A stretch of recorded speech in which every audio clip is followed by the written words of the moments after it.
जब राजा परीक्षित ने प्रश्न किया, गुरुदेव, सती माता का अचानक हवन कुंड में जाकर के जल जाना, गिर जाना, अपनी आयु को समाप्त कर लेना, ये प्रसंग क्या है? वो पूरा प्रसंग हमें सुनना है। सुखदेव जी कहते हैं कि राजन,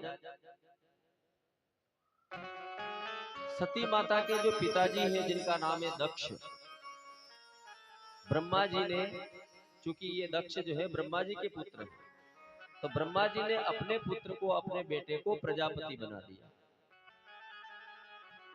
प्रजापति बना तो उस प्रजापति बनने के बाद में जो उसका सम्मान समारोह हुआ,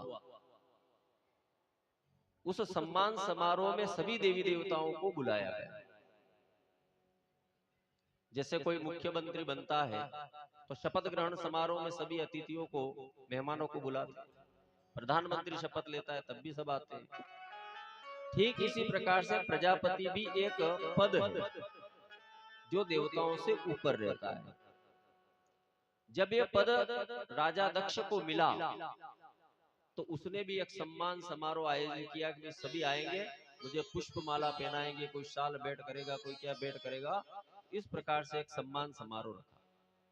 ब्रह्मा, विष्णु, महेश, यम, कुबेर, इंद्र, दिक्पाल देवता, सभी देवता, देवी देवता उसमें पधारे। सभा के अंदर सभी देवी देवता बैठे हुए, और उसके बाद में उस सभा के अंदर जब राजा दक्ष पधारे तो बड़ा पद मिला है, बड़ा अधिकार मिला है, तो निश्चित रूप से सभा के सभी सदस्यों को खड़े होकर के स्वागत करना चाहिए। सभी खड़े हो गए स्वागत में। भाई राजा साहब आ गए तो राजा साहब के लिए तो स्वागत के लिए खड़े होना ही पड़ेगा। प्रजापति आए, सभी स्वागत के लिए खड़े हो गए, लेकिन तीन लोग खड़े नहीं हुए, ब्रह्मा, विष्णु और महेश। राजा दक्ष ने चारों तरफ आंखें घुमा करके देखा कि सब मेरे सम्मान में खड़े हो गए, मैं इतना बड़ा पद मुझे मिला, लेकिन तीन कुर्सियों पर तीन लोग बैठे हुए, वो तीन लोग खड़े नहीं हुए। तो सब खड़ा हो जाना, तीन नहीं उबा हुए तो नजर वे पहला जाएगा, बाकी सब खड़ा हुआ वंडो कोई दिक्कत नहीं, वेगा वेगा ही तो। लेकिन तीन खड़े नहीं हुए तो उसकी नजर पहले उधर गई कि ये तीन कौन है जो अपने लिए खड़ा नहीं है। सबसे पहले ब्रह्मा जी पर नजर गई, देखा कि अच्छा ये तो मेरे पिताजी है। ब्रह्मा जी तो दक्ष के पिताजी, तो पिताजी तो खड़ा हो ही सके, भले नानो कलेक्टर बनो, भले कहीं भी बनो, तो ई उबा नहीं जा तो कई बात नहीं, पिताजी खड़े नहीं हुए तो कोई बात नहीं। दूसरे नंबर पर देखा तो भगवान विष्णु बैठे, उनको देखा, अरे ये तो मेरे दादाजी है। विष्णु भगवान तो ब्रह्मा जी के भी पिताजी है, तो ये तो मेरे दादाजी है, तो दादाजी भी खड़े होने वाले नहीं है। पोता भले सरपंच बन जाए, ना सचिव बन जाए, ना भले प्रधानमंत्री बन जाए, पर दादाजी थोड़े उसके स्वागत में खड़े हो। राजा दक्ष ने देखा ये तो मेरे दादाजी है, कोई बात नहीं, ये भी खड़े रहे हुए, अच्छी बात। और तीसरे नंबर पर जो नजर गई और देखा कि शिव, ये तो मेरा जमाई है। दक्ष ने अपनी कन्या का, सती का विवाह भगवान शिव के साथ किया, तो दक्ष ने मन में विचार किया कि ये तो मेरा जमाई है। और जमाई को, ससुर जी को देख करके जमाई शाह ने तो वो वेड़ो चावे नहीं वेड़ो चावे, इसको तो और प्रणाम करना था, ये तो मेरा जमाई है। और ठूठ को ठूठ बेटों पर यूं नहीं उबो हुई। और दक्ष को गुस्सा आ गया, पूरी सभा मेरे सम्मान में खड़ी हो गई, और ये जमाई ऐसा, लोग देख रहे होंगे, क्या सोच रहे होंगे कि कशो जमाई बनाया जो होरा जी के आवा पे भी उबो नहीं, कशा संस्कार का मनी मन दक्ष सोच रहा है। अब कई संस्कार वेगा जो शमशान में पड़िया बना रहा, कई संस्कार हुई से, जिनके टोली ही भूत और प्रेतों की है, वो क्या संस्कार लेकर के चल रहा होगा। राजा दक्ष अपने आसन पर जाकर के बैठा, सम्मान प्रारंभ हुआ, पर मन में वही बात अटक गई कि मेरे जमाई खड़े नहीं हुए। और कोई बात अगर दिमाग में अटक जाती है तो आदमी भले ही दूसरा कोई भी काम करे, पर दिमाग में वाज बात चले। यहाँ तक कि अपन भोजन करते हैं और भोजन करवा में अगर दाढ़ में कहीं फंसी जानी तो आंखों दनवा जीबान व्यस्त फरे निकारा लिए। राजा दक्ष ने विचार किया कि सब खड़े हुए लेकिन मेरा जमाई खड़ा नहीं हुआ। खड़ा नहीं हुआ कोई बात नहीं, लेकिन अकेले में खड़ा नहीं होता तो मेरा सम्मान रहता, कोई बात नहीं थी। पर 5 जनों में मेरी जो है क्या इसने इज्जत रखी। गुस्से में आ गए और गुस्से में आकर के अनाप शनाप बोलने लगे। कैसा जमाई है ये, कैसे घर में मैंने अपनी कन्या का ब्याह कर दिया, कुछ नहीं जानता है, माता पिता के ठिकाने नहीं है, परिवार को समझता नहीं है, कहाँ जाना कहाँ बैठना, क्या करना क्या खाना क्या पीना, कोई संस्कार नहीं है, कैसा जमाई है ये। अनर्गल बातें बहुत सारी राजा दक्ष के मुखारबिंद से निकलने लगी और शिवजी सब उसको सुन रहे हैं पर कुछ बोले नहीं। लेकिन शिवजी के आसपास जो गण बैठे थे, वड़ाने नहीं डबाण भाई, अपने स्वामी को अगर कोई दुर्वचन कहे, कोई गाली गलौज करे और उसके साथ में आए हुए लोग बैठे रहे, तो फिर क्या उस स्वामी की जो है अपन इज्जत कर रहे हैं। गण खड़े होकर के उठ करके जवाब देने के लिए चलने लगे, तो शिव जी ने इशारा किया कि भाई जाओ, ये मानो हो रहा जब मेरी हुई इसरी बात थाने के लेना देना। और शादी होती है, ससुराल में जाते हैं तो जमाई को गालियां तो वैसे ही सुनना पड़ती है, सुनी जुएगा सब। मेरे को उस विवाह के समय गालियां नहीं मिली और आज मिल रही है, बस अंतर इतना ही है, जमाई को तो गालियां खानी ही पड़ती है। ये बोलकर के सभी गणों को बिठा दिया, लेकिन दक्ष का दुस्साहस और बढ़ गया। जब अपी कई बोला ना, कुछ बात करा ना, हमें वारो अगर जवाब नहीं दे तो वो क्रोध और बढ़तो जा कि एक तो अपी अतरा बोली रहा ना, हमें वारो कोई जवाब नहीं दे तो री और ज्यादा लगा। दक्ष को और ज्यादा गुस्सा आया और अनाप शनाप बका। अब तो सभा के अंदर जो देवी देवता बैठे थे, इंद्र यम अरुण कुबेर ब्रह्मा विष्णु, सब ने विचार किया कि ऐसी सभा में क्या बैठना जिस सभा में किसी सभा के सदस्य की इज्जत ना हो, सम्मान ना हो।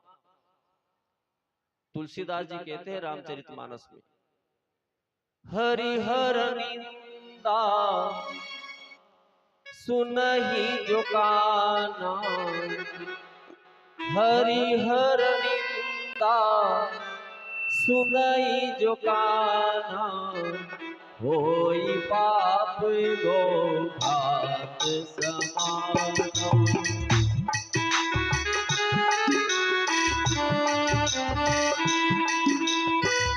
हरिहर निंदा सुनहि जो काना, हरिहर निंदा सुनहि जो काना, होई पाप गो घात समाना, होई पाप गो घात समाना।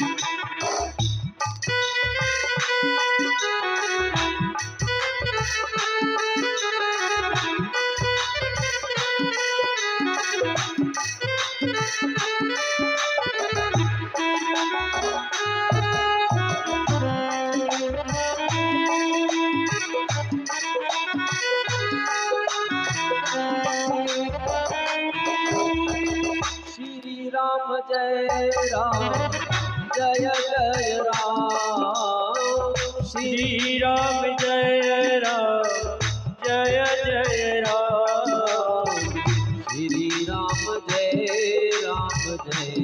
जय राम, श्री राम जय जय राम।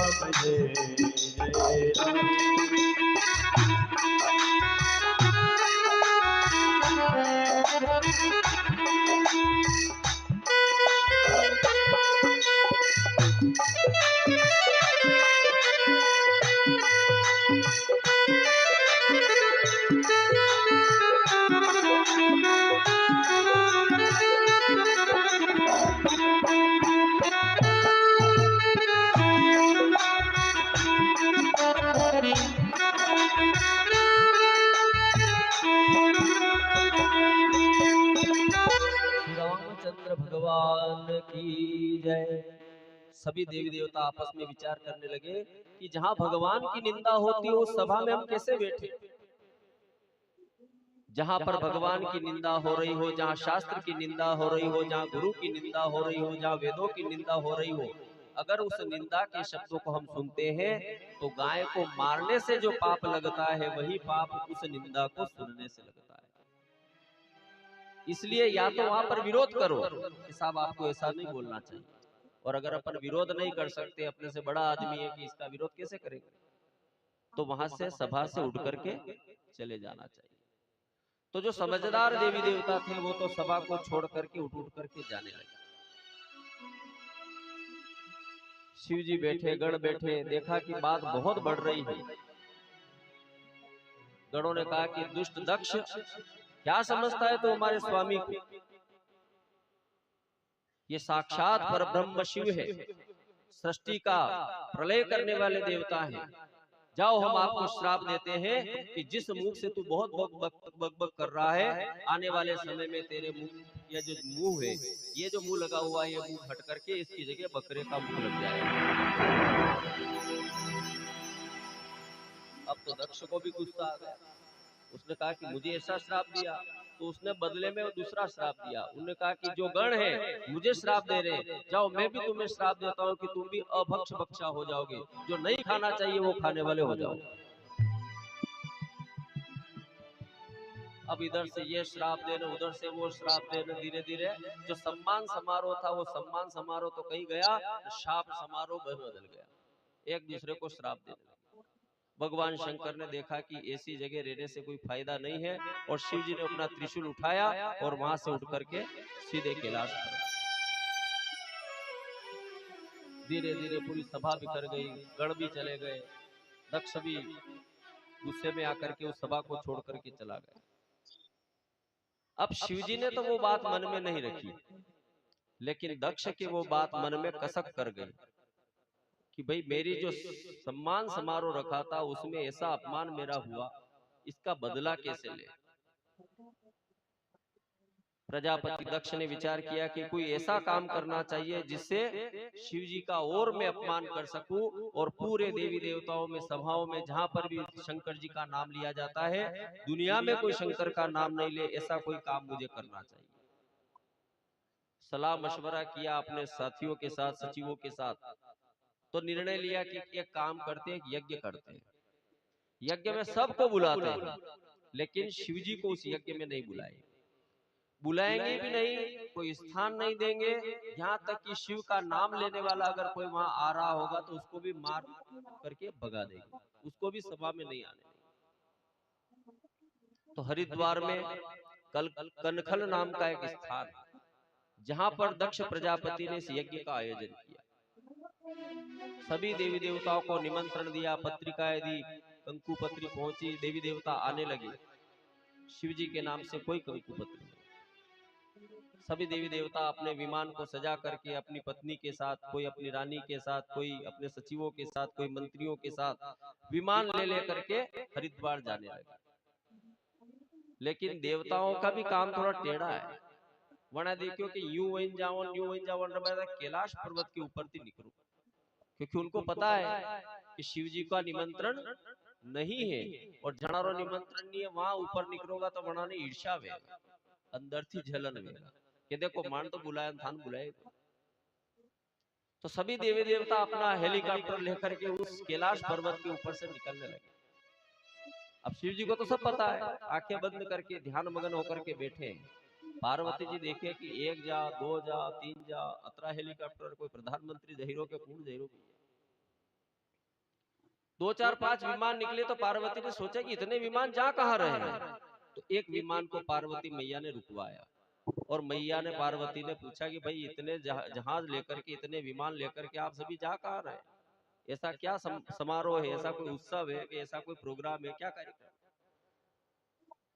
तो उस विमान के अंदर बैठे हुए देवी देवता ने पार्वती से कहा कि पार्वती तुझे नहीं पता कहां जा रहे हैं। देखो वो जानते सब है, पर क्या कौन जला पे नमक छिड़क हो, जान सब रहे हैं कि इनका निमंत्रण नहीं, इनको नहीं बुलाया ना, अपन जा रहे हैं, सिद्धार्थी ने ऊपर ले दे रहा। पार्वती ने पूछा कि भाई जा कहां रहे हो, उसने कहा भाई तुमको नहीं पता कहां जा रहे हैं, आपके पिताजी ने यज्ञ का आयोजन किया है, और उस यज्ञ में हम सबका 7 दिन का निमंत्रण है, जैसे आप प्रसाद निमंत्रण मल्यो का कथा के अंदर। और उस यज्ञ में हम जा रहे हैं, तेरे तो पिताजी है, तुझे भी निमंत्रण दिया होगा। अब पार्वती मैया ने सोचा कि निमंत्रण तो अपने नहीं आया, पर अना रहा में अपने पिताजी री नीची कैसे करी सका। माताएं बहनें इस बात को बहुत अच्छी तरीके से जानती है। कशी भी स्थिति आई जा, लेकिन अपने भाई का, अपने पिता का सम्मान कभी भी नीचे गिरने नहीं देती। ससुराल में कोई भी कार्यक्रम हो, मान लो पिताजी आया नहीं आया, भाई आयो नहीं आयो, कहती भी कपड़ा काढ़ी दूसरा दिन 1000 कह दे कोन मार पिताजी कपड़ा मिल्या, पर वणा टेम नहीं थो अवाड़ी कोन बाकी कपड़ा वणा ज मिल्या। इतना सम्मान भाई के लिए, इतना सम्मान अपने पिता के लिए माता बहने रखती है। पार्वती ने भी विचार किया कि अगर मैंने कह दिया कि मेरे तो निमंत्रण नहीं है, तो क्या सोचेंगे कि पिताजी ने अपनी बेटी को ही निमंत्रण नहीं दिया। तो पार्वती मैया ने कहा हाँ याद आ गया, निमंत्रण तो मेरे भी है, पर मुझे जानी कि अतरा सब जई रहा तो दूसरी क्या है, वो दूसरी ओर जई रहा होगा, तो पूछी ला। विमान तो निकल गया, लेकिन पार्वती के मन में वो हो गई, सती मैया के मन में वो शंका हो गई कि भाई अपने निमंत्रण क्यों नहीं आया। शिव जी ध्यान में बैठे थे, ध्यान टूटा तो शिव जी से सती ने कहा कि पतिदेव, आप जानते हैं ये सारे विमान कहाँ जा रहे हैं। शिव जी ने कहा कि मैं अच्छी तरह से जानता हूं, ये सारे विमान मेरे ससुराल में तेरे पिताजी के यहाँ जा रहे हैं। सती ने कहा फिर हमें भी चलना चाहिए, मेरे पिताजी के घर पर कार्यक्रम हो रहा है और मैं नहीं जाऊं, ऐसा हो सकता है क्या, तो आप ही दो ही जना भी चला। शिव जी ने कहा कि निमंत्रण पत्र आयो की पत्रिका आई। सती ने कहा कि पत्रिका मैंने तो नहीं देखी, कभी आप डाक में आई, मैंने आप देखी हुई तो देखी लो कि पड़ी हुए अपना पुत्र गणेश है न, गणेश को वाहन चूहो है न, कई मालूम आई हुए उंदरो खाई हुए तो कतरी लगी हुए तो। शिव जी ने कहा नहीं नहीं, पत्रिका आती तो पता चलता, पत्रिका आई नहीं है, निमंत्रण नहीं आया है, और जहां निमंत्रण नहीं आए वहां पर जाना नहीं चाहिए, अपमान होता है, सम्मान नहीं रहता है बिना निमंत्रण। सती ने कहा कि मेरे पिताजी और मेरे पिताजी मुझे निमंत्रण नहीं देंगे, ऐसा थोड़ी हो सकता है, निमंत्रण तो दिया होगा, वैसे के डाक मिस वही व्हाट्सएप करियो ना, अपना नेट खत्म वही होवे तो डाउनलोड कई तर कराऊंगा। शिव जी ने कहा कि देखो निमंत्रण आता तो कैसे भी पता चल जाता, बिना निमंत्रण के जाना अच्छा नहीं है, लेकिन माताजी माने कोई अपने पियर में कई कार्यक्रम में बेन बेटी ने कोई घर वाला नहीं जावा दे, तो बताओ कोई माने, न्यारा तो मानी जाता होगा, मण मंदसौर जिला नहीं माने। बोल गोपाल कृष्ण भगवान की जय। सती माता ने कहा नहीं, पिताजी के यहाँ से निमंत्रण आया तो जाना चाहिए, और सती माता ने उदाहरण दिया। सती माता ने कहा कि देखो कहीं भी निमंत्रण नहीं आवे नहीं जाओ तो कोई बात नहीं, पर अपने पिताजी के घर कोई कार्यक्रम में भले निमंत्रण नहीं भी आयो, पर पिताजी को घर असो है कि वहां बेन बेटी बना निमंत्रण भी जई सके, राखी पे भले तेड़ो आवो मत आओ तो भी जई सको, वन में कोई अपराध नहीं। प्रजापतेस्ते स्वसुरस्य ताम्रतम् निवसतो हृदयेषां हरेर्भक्तितः।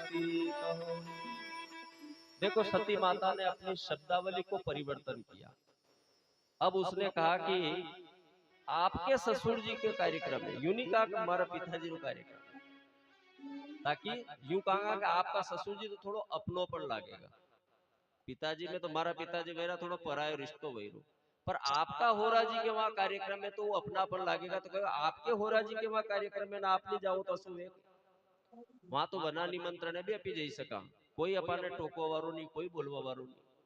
शिव जी ने कहा कि देवी अगर ऐसा होता, प्रेम होता, व्यवहार होता, सब कुछ अच्छा चल रहा होता और निमंत्रण नहीं आता तो हम चले जाते, कोई बात नहीं, पर थने मालूम नहीं है माने थोड़ी टसाटस वही बस में, और मन मालूम है कि निमंत्रण कहाँ नहीं आयो, वो टसाटस रे सखर में निमंत्रण नहीं आया। देखो शिव जी ने अभी तक अपनी पत्नी को ये बात नहीं बताई, होरा जमे में लड़ाई वही पर अबार तक घरवारी नहीं कहो, ये शिक्षाप्रद बात है। कोई भी समय कैसी भी बात हो जाए, जहां तक वो छुपे उतने उतने उसको छुपाना चाहिए, तो वह लड़ाई बढ़े खुद, और वह बात हपाड़ी नगर बताड़ता रहा तो वह लड़ाई बढ़ती ज्यादा। शिव जी ने देखा कि भाई बताने जैसी कोई बात नहीं है तो क्यों बताए।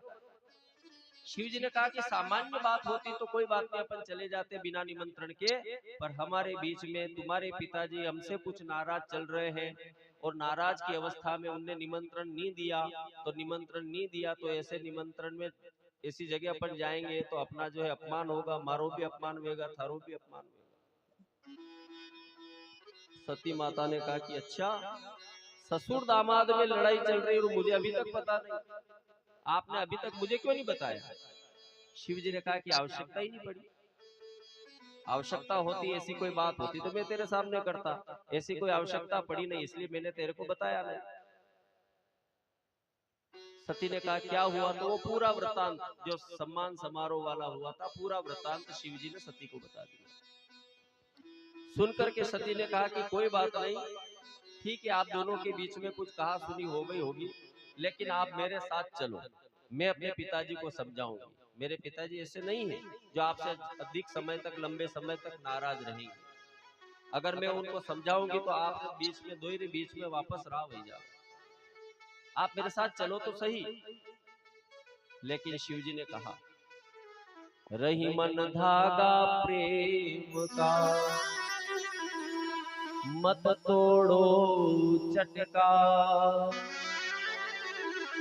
टूटे से ये ना जुड़े और जुड़े तो गांठ पड़ जाए।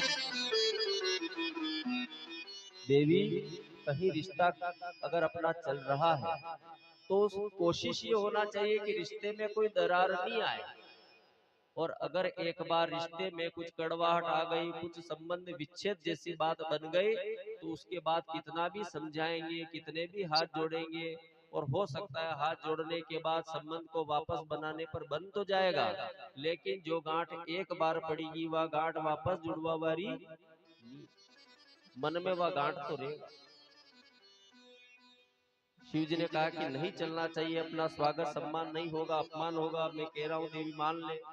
लेकिन माता सती नहीं माने कि चालना पड़ेगा, पिताजी के घर कार्यक्रम ने बेन बेटी नहीं जा सो वे। भगवान ने बहुत कोशिश करी समझाने की, लेकिन सती माता नहीं मानी।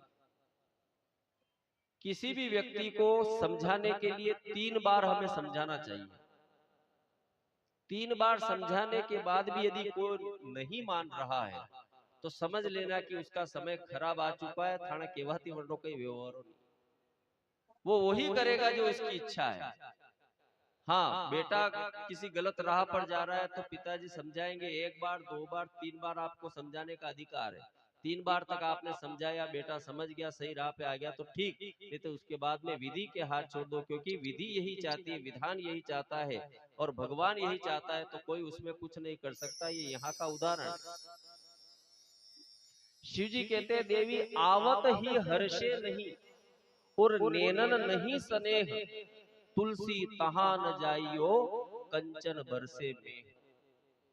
जहां पर आपके जाने पर अगर स्वागत नहीं हो रहा है, आंखों में प्रेम नहीं है, तो ऐसी जगह नहीं जाना चाहिए, भले वहां सोना बरस रहा हो, क्योंकि सम्मान नहीं होता। होई वही जो राम रचि राखा, को करी तर्क बड़ा वही शाखा। बार बार समझाने पर भी कोई नहीं समझ रहा है तो समझ लेना कि राम जी यही चाहते हैं।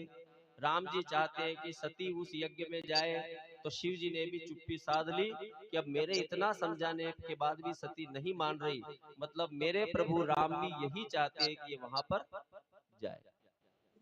शिव जी ने कहा कि तुझे जाना हो तो जा, मैं तो नहीं आ रहा, निमंत्रण नहीं है, वहां जाना नहीं चाहिए, बार बार समझा रहे हैं, तू नहीं मान रहे तो थारा जाड़ो में तो जा, हम तो नहीं आएंगे।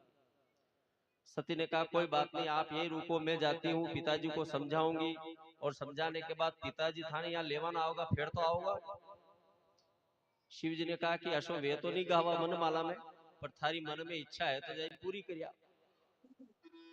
सती माता वहां से निकली, थोड़ा आगे जावे ने रुकी ने पाछे पलटी देखे कि अशोनी वे के वापस अनारो मन वैदान अपी अकेला चल जाऊंगा, तो ये भी अच्छा नहीं है।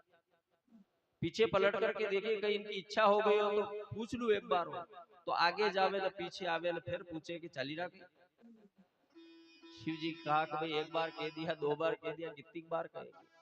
तीन चार बार जब आकर के देखा और सती माता ने देखा कि अब ये नहीं आने वाले, तो सती माता गई। शिव जी ने भी देखा कि अब दिखाई नहीं दे रही, मतलब वह तो जागा, अपने गणों को बुलाया, नंदी आदि जो गण थे उन सबको बुलाया कि देखो वह जई अकेली रही है, कई मालम वहां जाइन कशी राड़ वेगा, कई लड़ाई वेगा, तो थे सब भी जाओ, मुंह तो नहीं आयरो पर था सब जाओ। तो नंदी आदि गण भी पीछे पीछे सती माता के चले, माता जी को पुकार के कहा माता जी रुकिए, हम भी आपके साथ में आ रहे हैं। सती माता ने पीछे पलट करके देखा तो शिव जी के सारे गण आ रहे, शिव जी के गण को आकर के देखा तो सती माता प्रसन्न हो गई कि चलो कई बात नहीं, बीनी आया तो फंडे वारन तो मिली था, फंडो तो रहेगा कम से कम। सती माता उस यज्ञशाला के अंदर जा रही है, जिस यज्ञशाला में शिव का कहीं भाग नहीं है। राजा दक्ष ने जहां पर गेट लगाते स्वागत वाला कि ये परिवार आपका हार्दिक स्वागत करता है, वहीं पर एक नेम प्लेट लगाए और उसको लिखा कि यहाँ पर शिव जी का आना मना है और शिव जी को मानने वाले भी यहाँ नहीं पधारे, अगर आए तो उनका सम्मान नहीं होगा, अपमान होगा। नेम प्लेट को पढ़ा सती ने, लेकिन फिर भी नहीं मानी और गेट में घुस गई। आगे गई तो उसकी बहनें हैं, कल कथा में आया था सती की कितनी 16 बहनें, एक तो इन 15 और एक एक करके बहन मिलती है। अब बहन ने भी मालूम है कि अणी बहन ने नहीं बुले, तो बोलो बेना ने कई करनो जावे, बेना भी नजरा चुराई ने निकरे कि अश्वनी में कापी अंती मलवान दावांगा ना पिताजी देखिल रहा है तो एरो तो टिकट कटे जो अपने कटाड़ दे। तो आंखें चुरा चुरा करके बहने जाने लगी। तब सती को लगा कि मामला थोड़ा ज्यादा गड़बड़ है, जितना मैं समझ रही थी उससे भी मामला ऊपर। लेकिन सामने से माँ आती हुई दिखाई दी। माँ भले ही, माँ को पता है कि मेरे पति इसको नहीं यहाँ पर पसंद करते, आना शिव जी के खिलाफ वो जा रहे हैं, लेकिन बेटी जब आ गई है तो माँ की आंखों में आंसू आ ही जाते हैं। माँ की आंखों में आंसू आ गए और माँ ने दोनों बाहें फैला करके अपनी बेटी को जो है गले से लगा लिया। सादर भले ही मिली एक माता, सादर भले ही मिली एक माता, भगिनी मिली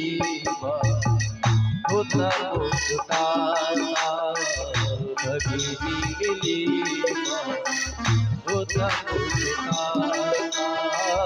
श्री राम जय राम जय जय राम, श्री राम जय राम जय जय राम, श्री राम जय राम जय जय राम, श्री राम जय।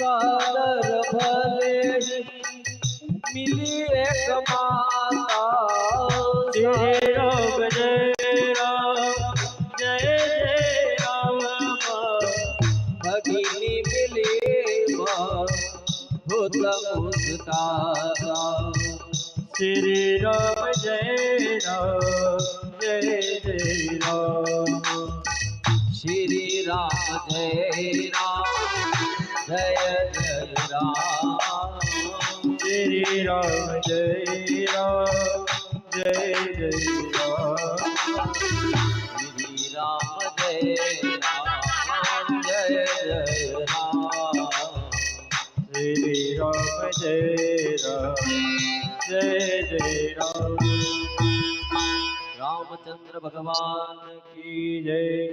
तो सिर्फ माता जी जो है प्रेम से मिली, लेकिन बहनें कोई प्रेम से नहीं मिली। माता जी ने कहा बेटी अच्छा हुआ तुझे निमंत्रण नहीं दिया, उसके बाद भी तू आ गई, तुझे देखने की बहुत मेरे मन में लालसा थी, तेरे पिता को भी बहुत कहा लेकिन वो माने नहीं, गुस्से में सती जी को थोड़ा ढाढ़स बंधा कि चलो कोई बात नहीं, बहनें नहीं मिली तो कोई बात नहीं, माता जी तो प्रेम से मिली अपने को। अब थोड़ा इधर उधर घूमने के बाद जब यह यज्ञशाला जहाँ बनी हुई थी उस यज्ञशाला की तरफ सती गई और पिताजी वहां पर हाथ में श्रुवा लेकर के आहुति लगा रहे हैं, स्वाहा स्वाहा स्वाहा। और टेढ़ी नजर ने करने देखी तो सती माता को आता देखा तो उनकी भौएं टेढ़ी हो गई कि अन्य बुलई नहीं तो ये आई कहीं तक। आहुति उधर लग रही और नजर उधर जा रही। सती माता यज्ञशाला के पास आई और यज्ञशाला में भगवान को प्रणाम किया।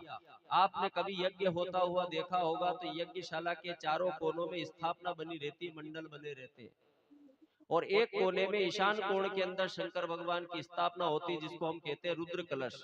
कोई भी पूजा करो रुद्र कलश लगता ही।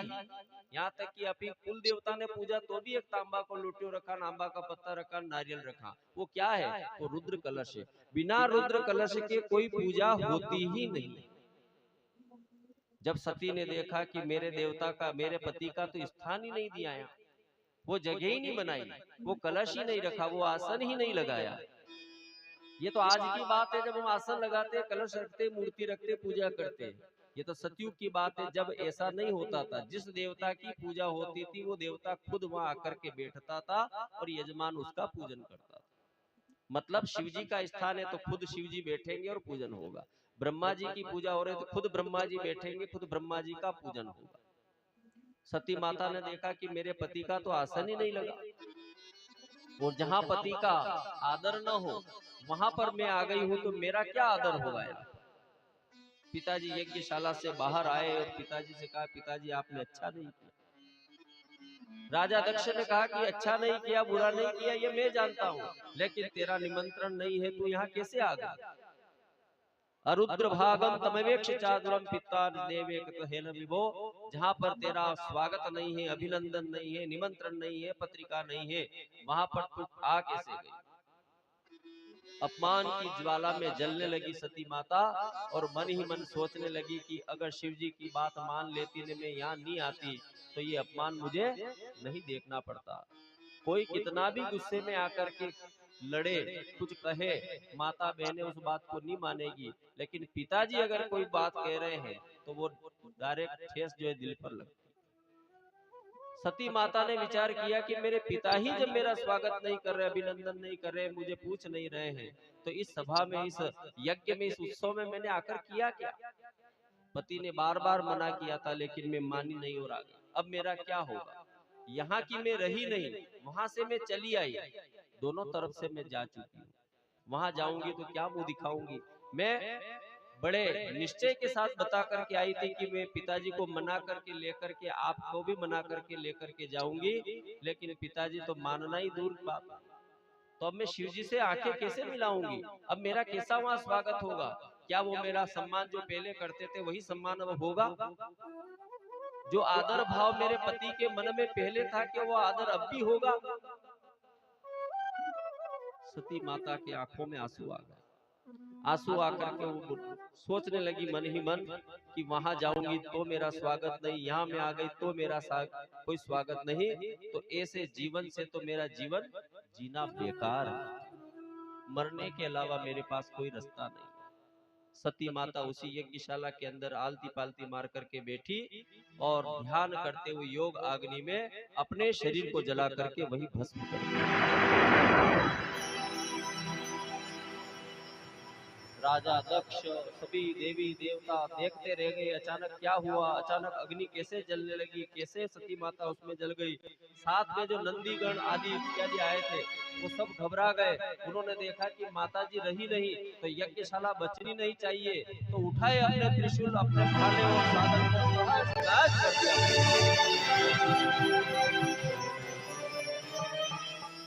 कोई नंदीगण हवन कुंड के अंदर कोई लकड़ी डाल रहा था तो उसको उसी में डाल दिया। घी की तपेली उठा करके डायरेक्ट हवन में स्थापनाओं को तोड़ करके फेंकने लगे। अब जो आचार्य जी थे उस यज्ञ के, उनने विचार किया कि अतर यज्ञ नष्ट हो जाएगा तो अपनी दक्षिणा रोकेंगे। उन्होंने पीली सरसों को लिया हाथ में, सीधे हाथ से उसको ढका और रक्षोहणम मंत्र का उपयोग किया। आप भी पूजा में कभी बैठे होगे तो पंडित जी उल्टे हाथ में सरसों रखते हैं, जिम्ने हाथ से ढकाते हैं, फिर कहते हैं रक्षोहणम वरगहनम वेदवित्तम। इस मंत्र से सरसों को अभिमंत्रित करके जो सरसों को आचार्य जी ने घुमा करके चारों तरफ फेंका तो नंदी आदि जो गण थे उस सरसों के द्वारा उस यज्ञशाला से डायरेक्ट बाहर फेंका गया। किसी का वहां पर कोई भी हथियार न तो चल रहा है, न किसी का हाथ चल रहा, सबके हाथ जैसे लकवे में आ गए, स्तब्ध हो गए। सब गण घबरा गए कि अचानक अपने हाथ बढ़िया काम कर रहे थे, ऐसा कैसे हो सकता है। सारे गण वहां से भागे और भाग करके शिव जी को आकर के बताया, हाथ जोड़ करके शिव जी से निवेदन किया, ओम नमः शिवाय, ओम नमः शिवाय, हरे हरे बोले नमः शिवाय, नमः शिवाय, ओम नमः शिवाय, हरे हरे बोले नमः शिवाय, ओम नमः शिवाय, ओम नमः शिवाय, हरे हरे बोले नमः शिवाय, नमः शिवाय, ओम नमः शिवाय, हरे हरे बोले नमः शिवाय, नमः शिवाय, ओम नमः शिवाय, हरे हरे बोले नमः शिवाय, नमः शिवाय, हरे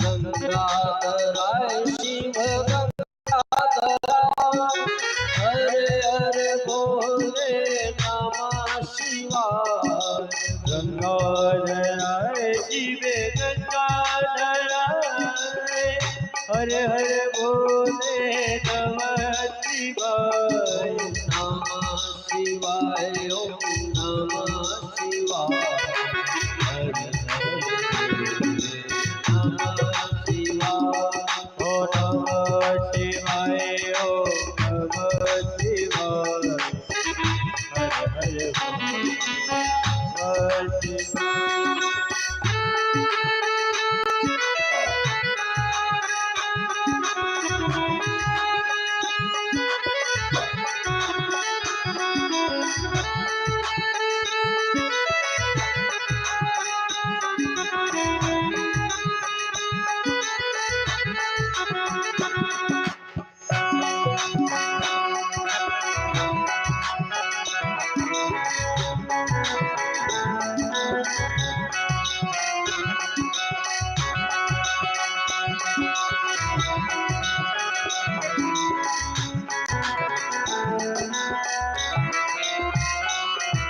जटाधराय शिव जटाधराय, हरे हरे बोले नमः शिवाय, जटाधराय शिव जटाधराय, हरे हरे बोले नमः शिवाय, नमः शिवाय, ओम नमः शिवाय, हरे हरे नमः शिवाय, ओम नमः शिवाय, हरे हरे बोले नमः शिवाय।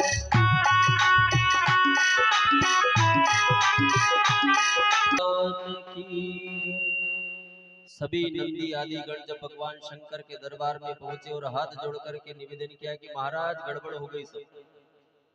शंकर भगवान ने कहा क्या हुआ, तुम तो सती के साथ गए थे, अकेले कैसे आ गए उसको छोड़ करके। सबने हाथ जोड़ करके कहा कि महाराज हम गए तो थे साथ में, लेकिन आए अकेले हैं, जो घटना वहां पर घटी वो पूरी घटना शंकर भगवान को सुनाई, तो शंकर भगवान की जटा खुल गई। और जटा खुल करके जो शंकर भगवान ने अपना सिर घुमाया, सिर घुमा करके सिर में हाथ को लेकर के गए और एक जटा को उखाड़ करके जो जमीन पर पड़ता, वीरभद्र का प्राकट्य हो गया। वीरभद्र हाथ जोड़ करके बोला, महाराज क्या किया है मेरे लिए? भगवान ने कहा कि जाओ और दक्ष के यज्ञ को दक्ष सहित विध्वंस कर दो।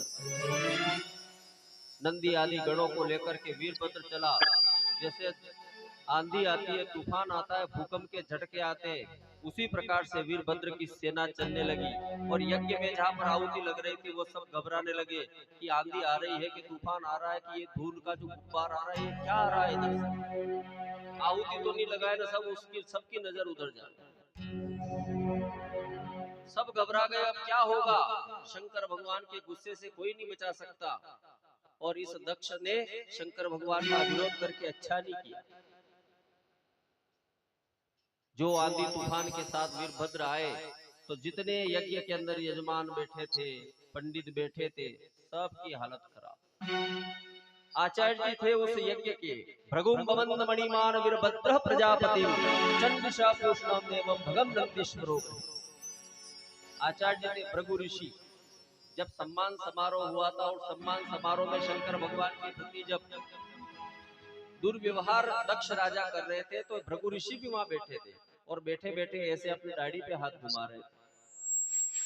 वीरभद्र को याद आ गया कि जब हमारे सरकार की वहां पर जब दुर्व्यवहार हो रहा था और ये अपने दाढ़ी और मूछों पे हाथ घुमा रहे थे, तो जो भृगु ऋषि की दाढ़ी पकड़ी वीरभद्र ने और दाढ़ी और मूछों को पकड़ करके हवन कुंड में स्वाहा।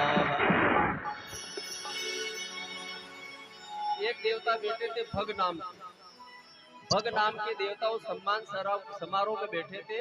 और जब वो पकड़ा, दक्ष के सिर को पकड़ा और सिर को यूं घुमा करके मुंडी निकाल करके हवन कुंड में स्वाहा, पूरे यज्ञ को तहस नहस कर दिया। सब कुछ नष्ट हो गया। किसी का हाथ टूट गया, न किसी का पैर टूट गया, न किसी आंखें चली गई, किसी के दांत चले गए, किसी का सिर चला गया, किसी के बाल चले गए। पूरे यज्ञ को विध्वंस करके वीरभद्र अपने देवगणों के साथ में, नंदी गणों के साथ में भगवान शिव के धाम को जाकर के प्रणाम करके सारा निवेदन कर। अब सब देवी देवता सब घबरा गए। किसी के हाथ नहीं, न किसी के पैर नहीं, न किसी की आंखें नहीं, न किसी का क्या, कहाँ जाए, किससे बताएं? ब्रह्मा विष्णु वो भगवान भी यहाँ नहीं है कि उनको बताएं। विष्णु जी की शरण में गए सभी देवी देवता कि साहब हमारी ये हालत हो गई, अब कोई डॉक्टर बताओ जो माँ का इलाज कराओ। भगवान विष्णु ने कहा था कि आपको वहां जाने की जरूरत क्या थी? भाई थाने माला में कहते बड़ो यज्ञ वही रो, जहाँ शंकर भगवान को नहीं, जहाँ अपमान हुआ है, जिसने ये किया ये सुधार भी वही सकता है अपने हाथ में। ब्रह्मा जी ने भी हाथ ऊंचे कर दिए कि मारती भी कहीं नहीं, वे जान तो आज पड़ेगा। सभी देवी देवता मिलकर के ब्रह्मा जी के साथ विष्णु भगवान के साथ गए और शंकर भगवान की शरण में जाकर के हाथ जोड़ करके सभी प्रार्थना करने लगे।